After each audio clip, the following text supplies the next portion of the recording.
fifth of the 5 keys to caregiver survival is to put your mask on first, which is what flight attendants tell you to do in case of an emergency. Because if something happens to you, think about what will happen to the person you're taking care of. So it's important for you to find ways to maintain yourself while you're being a caregiver. And I recommend that people find something that makes them joyful and do it on a regular basis, even if it's only 10 minutes a week. You put it out there. And I know those of you who are runners know that when you're running, you go, oh, can I get to the next tree? Can I get to the next fire hydrant? That's what makes you continue to move. If you put it out there, I'm going to have lunch with my girlfriend on Saturday, or I'm going to go to a Bible study on Wednesday. It has to be a regular activity that you do and that you can look forward to. You don't want to wait till your tongue's hanging out and then try to pick it up on the back end. You want to be proactive about it. You also want to decrease the stress in your life. You have to get help. You have to get help. There is no way for us to do this alone. If you don't want to have to drive all the time, you got to take your hands off the steering wheel. You have to let people help you. Do you care if somebody eats chicken salad or tuna salad? I mean, if a caregiver is going to have a helper, you need to let that helper do it their way, unless their way is contradicting what the primary care team says. The fact that you don't like it is not good enough. And you have to value what help they give. So whenever somebody won't help you, ask yourself, did you ask them to help, or did you tell them what you wanted them to do? Did you ask what they could do? And did you value what they did? Maybe they can't give mom a bath, but can they get the oil changed in your car? Can they pick your kids up from basketball practice? Can they bring a dish? Can they do groceries? I mean, don't worry about what should happen. Worry about what is happening. And if somebody repeatedly lets you down, stop depending on them. The problem is not that your sister won't help. The problem is that you keep expecting her to.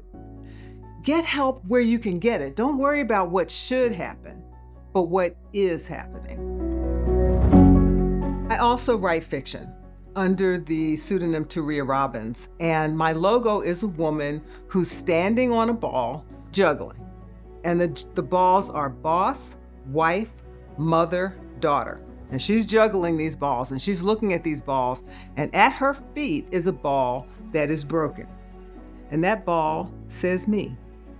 If you don't attend to that ball also, you're not going to be able to keep the other balls in the air very long. So the first sign is whether you're getting more irritable. People around you, not just people at home, but people at work. Are you having different interactions with people than you used to? Or are you having fewer interactions with people? Because a lot of times caregivers isolate, and that's the worst thing that you can do, because you're in an echo chamber with your own thoughts and you're not getting any help.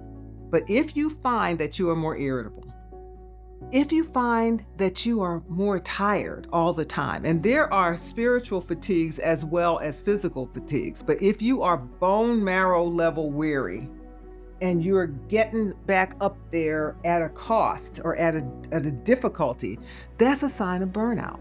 And you don't want to wait until you start making medication errors.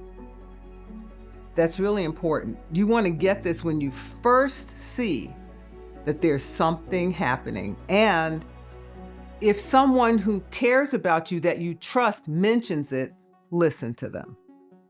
Listen to them. And I had a pastor once tell me that counseling clarifies what you need to pray about, because many people in our community see counseling as a lack of faith. You know, Jesus is going to work it out. But sometimes the blessing is the hands of the surgeon, is the interaction with the counselor.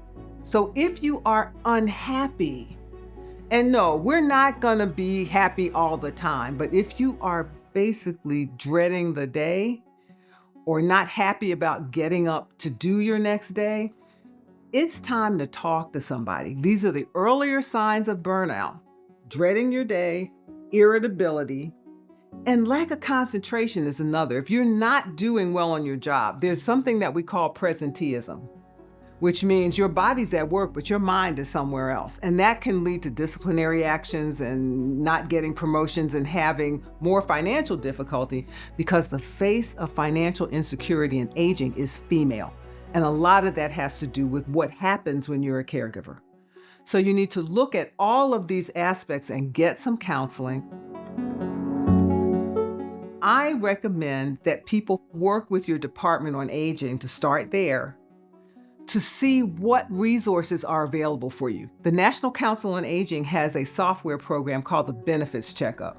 You put in all the information about the person you're taking care of, nothing that would get their identity stolen, but you know what their medications are, what their resources are, and it will spit out every resource, municipal, state, and national, that they may be eligible for. Medication, food, housing, and also even employment and income. There's so many factors that you can get help with for the person you're taking care of, and even for yourself, so that you can get the help you need to avoid burnout.